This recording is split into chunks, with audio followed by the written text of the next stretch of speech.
En un mundo convulso por la lucha entre diferentes ideologías y modos de vida, emerge imparable la necesidad de tender puentes comunes ante tanto dolor e incomprensión.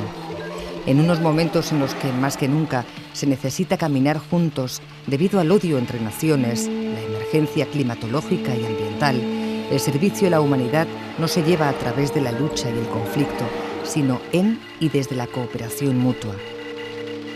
Uno de los bastiones del conflicto lo constituyen las diferencias interesadas entre algunas religiones, cuyas diferencias se toman como excusas para la guerra, judaísmo y cristianismo contra el islam y viceversa. Curiosamente, las tres religiones monoteístas que están hoy en el ojo del huracán tienen un tronco y tradiciones comunes: la Biblia. Pero incluso más allá de los elementos bibliográficos y tradicionales, existe un componente común que recorre todas las religiones, sean monoteístas o politeístas.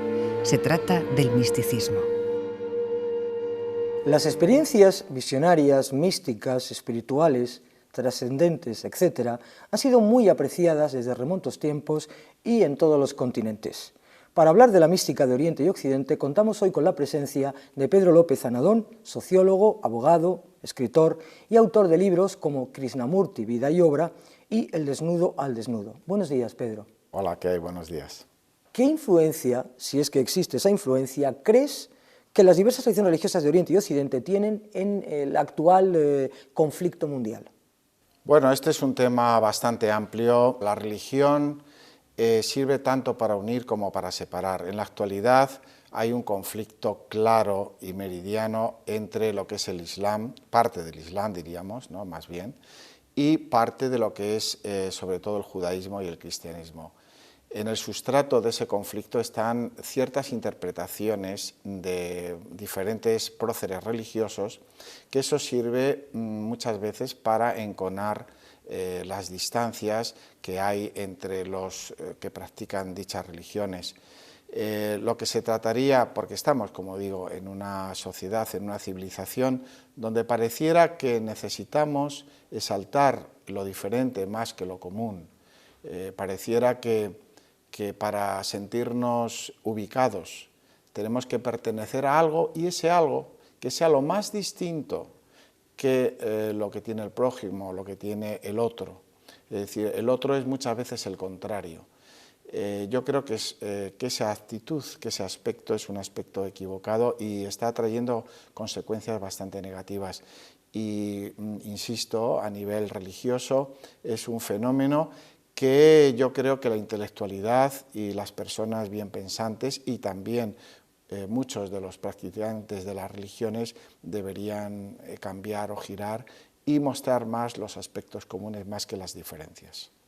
¿Existen unas notas distintivas entre las tradiciones de Oriente y de Occidente?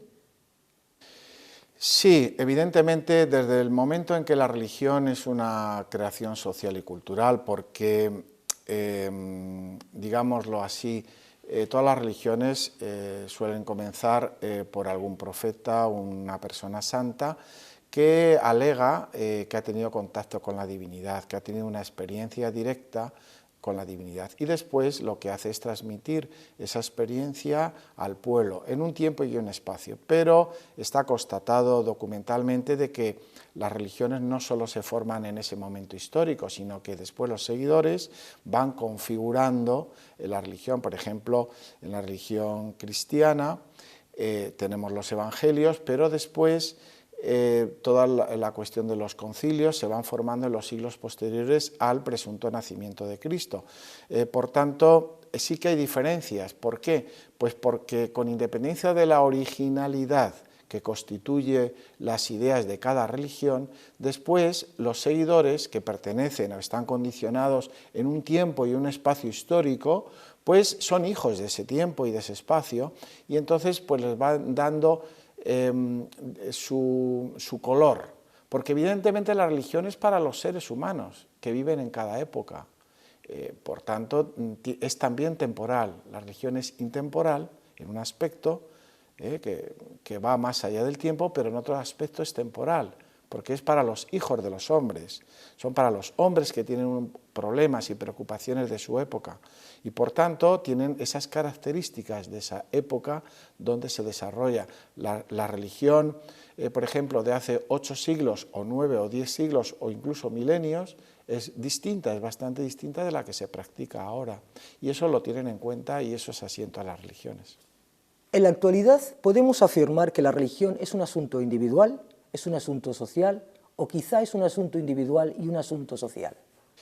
La religión tiene una dimensión individual y una dimensión social. El individuo estamos inmersos en una sociedad y la sociedad la componemos los individuos, dejando aparte esos místicos aislados o esas personas practicantes aisladas, pero que de alguna manera también llevan la sociedad dentro de uno mismo. En el sentido de que el acercamiento a esa realidad que se llama religión tiene un aspecto personal, pues porque se desea un contacto directo, una experiencia con esa realidad, pero esa experiencia siempre es compartida. Todas las religiones lo que tratan no es tanto de una religión individual, sino de una religión grupal. Sin embargo, por ejemplo, en Oriente hay bastante tradición también de un acercamiento individual. Hay muchos sadhus o sannyasin, mendicantes, que ellos van solos por los sitios aislados, o incluso los yogis que todavía existen en el Tíbet, que viven en cuevas. Y también en Occidente, en la época, a lo mejor en el siglo III o IV después de Cristo, también existieron ascetas cristianos que vivían en los desiertos y estaban solos. Y también hay que decir que incluso eso puede ser etapas, porque, por ejemplo, la tradición cristiana nos habla de Cristo que estuvo en el desierto solo. O sea, por eso, como digo, tiene esos dos componentes, tanto individual como social o grupal. La experiencia mística recorre imparable todos los tiempos y religiones y aporta ese elemento común entre las diferencias muchas veces accesorias entre los seres humanos. El camino del místico es el directo entre un ser humano y la divinidad, sea cual sea el concepto que se tenga de ella. Normalmente los fundadores de todas las religiones han participado de ese contacto directo con Dios y han pretendido transmitírselo al resto de la humanidad. Uno de los aspectos comunes a todos los místicos lo constituye la actitud ante lo divino. No es tanto que la persona alcanza la divinidad, sino que es la divinidad la que le alcanza a uno. Desde un punto de vista histórico y psicológico, el misticismo, afirma un autor llamado Lore Lechan, pionero en la exploración terapéutica y en las implicaciones éticas y psicológicas de la meditación, es la búsqueda y la experiencia de la relación del individuo con la totalidad que el universo constituye. Y añade, el resultado de este logro es la aptitud para trascender los aspectos dolorosos y negativos de la vida cotidiana y para vivir con la serenidad, la paz interior, la alegría y la capacidad para amar, que son características de la vida de los místicos. Evidentemente, las personas nos podemos conformar con un acercamiento a una realidad que está más allá de nosotros mismos o que consideramos que está más allá de nosotros mismos como un lenitivo, como una especie de consuelo grupal, pues a nivel de asistir a congregaciones, a ritos, ¿no? Pero todos los grandes fundadores de las religiones y sobre todo los místicos han reivindicado el camino individual, es decir, el camino directo e individual con esa realidad trascendente. Porque además se corre el peligro de que si siempre vivimos de segunda mano, vivimos de lo que los demás nos cuentan, lo que los demás nos interpretan, sean sacerdotes o personajes de cualquier tipo, que tiene su lugar evidentemente, pero sin, creo yo, sin quitar ese aspecto personal. Es decir, nosotros como individuos tenemos que tener un contacto directo con esa trascendencia y los místicos lo que hacen es justamente reivindicar ese contacto directo con esa realidad. El problema es que eso exige pues una vocación muy especial, exige una disconformidad con la vida que llevamos. Detrás de cada místico hay un inconformista. No todo el mundo es inconformista, ni todo el mundo tiene por qué ser inconformista, pero de la misma manera que, por ejemplo, en el amor entre dos personas, reivindicamos ser actores de primera línea.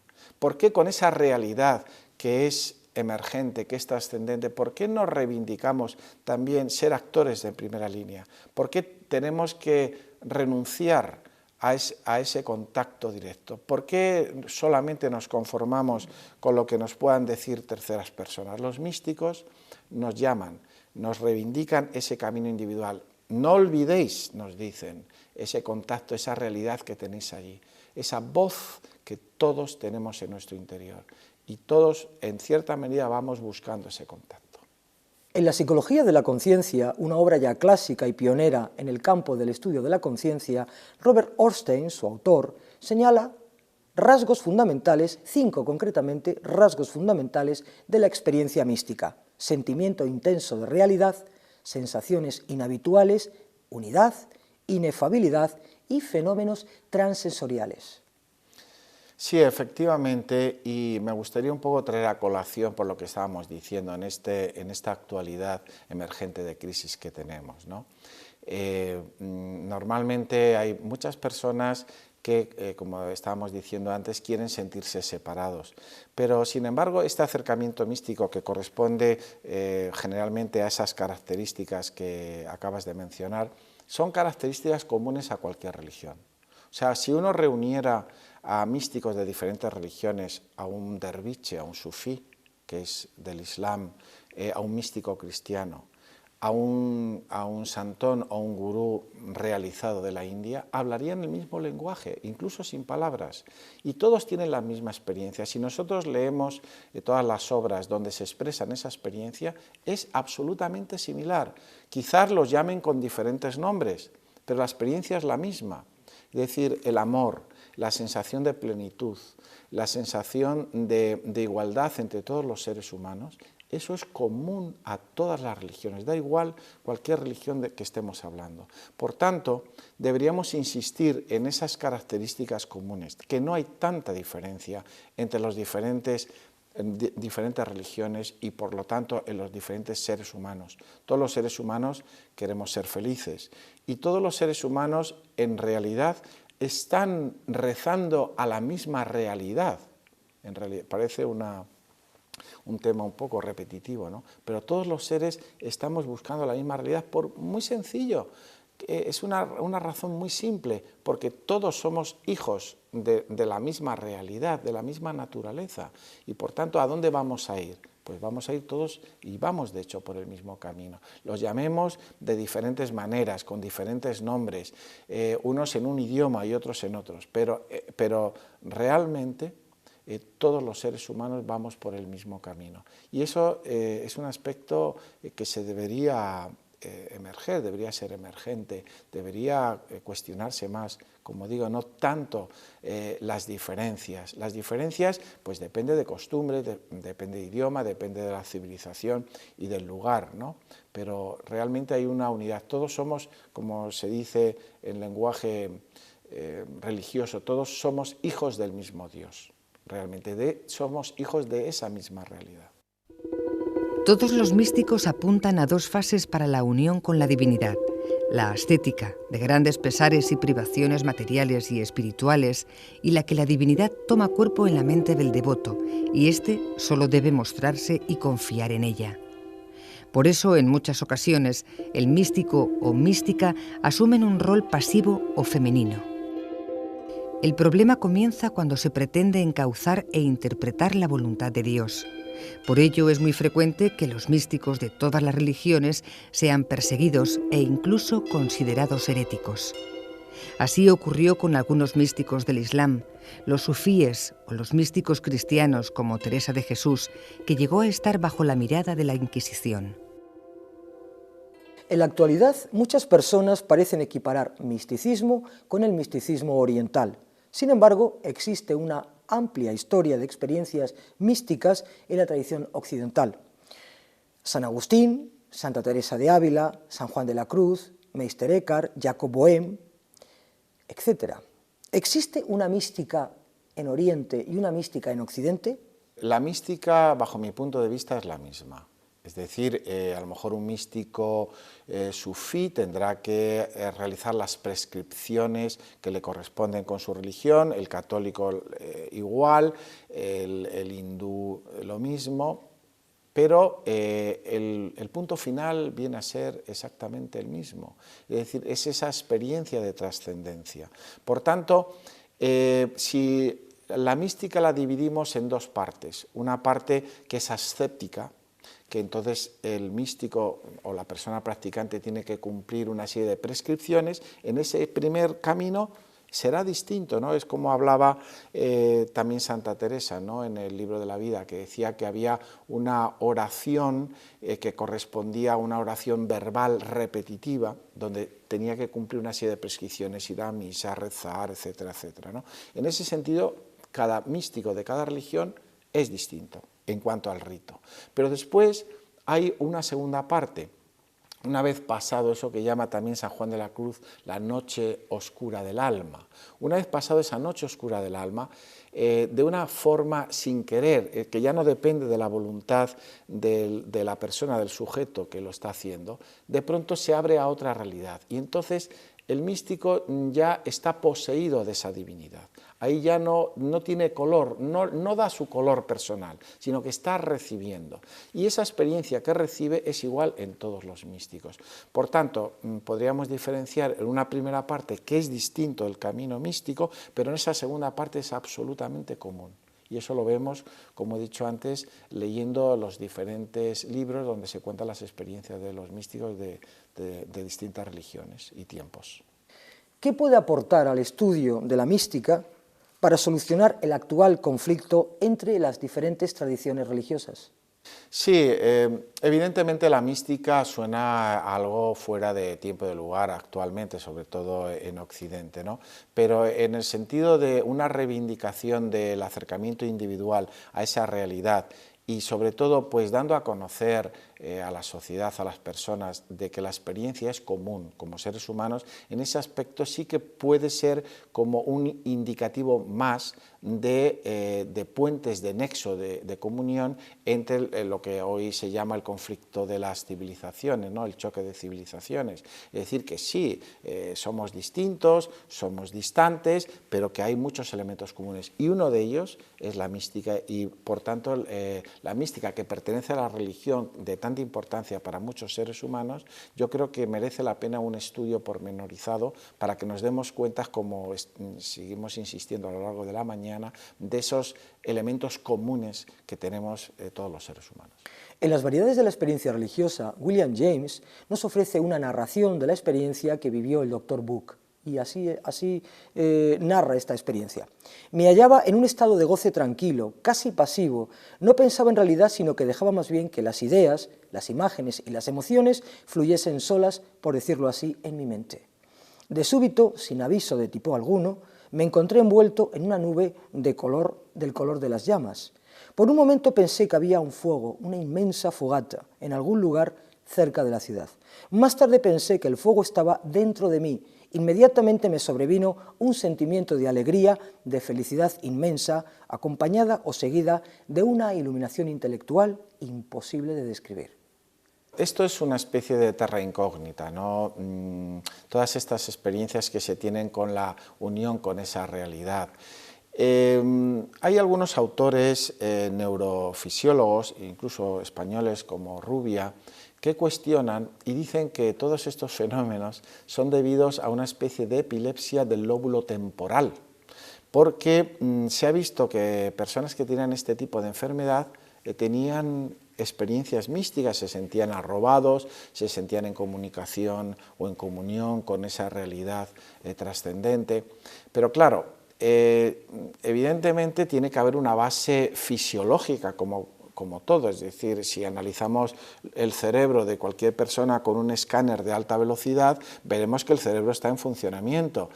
Si cogemos a un místico o a un yogui y le aplicamos estos escáneres, evidentemente su cerebro va a estar en funcionamiento, va a emerger con ondas alfa, beta, teta, etcétera, etcétera, ¿no?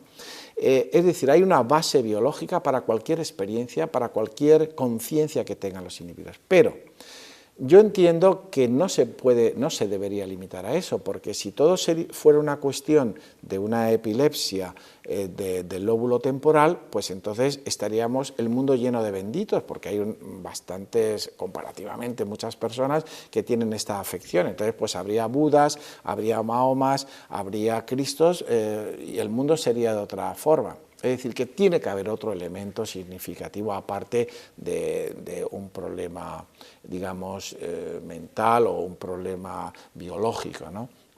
Lo que sí me gustaría insistir es que todos estos fenómenos de arrobamiento es lógico que existan, porque se está frente a una realidad trascendente que está más allá del individuo. Por tanto, todos los místicos hablan de un salirse de sí, de una comunicación con una realidad. Por ejemplo, me viene a la idea ahora de Krishnamurti, uno de los principales filósofos y místicos del siglo XX, que él tuvo unas experiencias de su despertar espiritual y él se sentía unido, estaba en Ojai, en la parte occidental de Estados Unidos, y él se sentía unido en ese instante pues, a todo lo que contemplaba, ¿no? A una persona que estaba rompiendo una piedra en el camino, él se sentía la piedra, se sentía el pico que estaba rompiendo la piedra, la flor que se encontraba al lado. Hay un sentimiento que los hindúes llaman Satchitanand, que es de felicidad inmensa.